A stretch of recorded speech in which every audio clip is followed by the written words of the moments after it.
Hướng đến kỷ niệm 33 năm thành lập Ngân hàng Nam Á 21 tháng 10 năm 1992, 21 tháng 10 năm 2025, Hội thao Nam Á Bank khu vực miền Tây vừa diễn ra sôi nổi với sự tham dự của hơn 300 vận động viên đến từ 10 chi nhánh trong khu vực.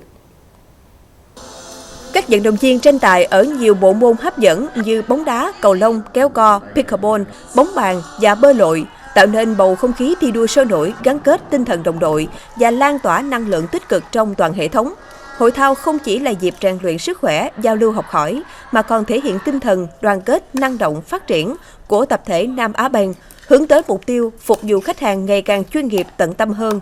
Khép lại hội thao, ban tổ chức đã trao nhiều giải thưởng cho các tập thể và các cá nhân có thành tích nổi bật, đồng thời gửi gắm thông điệp về tinh thần cống hiến, gắn bó và quyết tâm đồng hành cùng sự phát triển bền vững của Nam Á Bank trong chặng đường mới.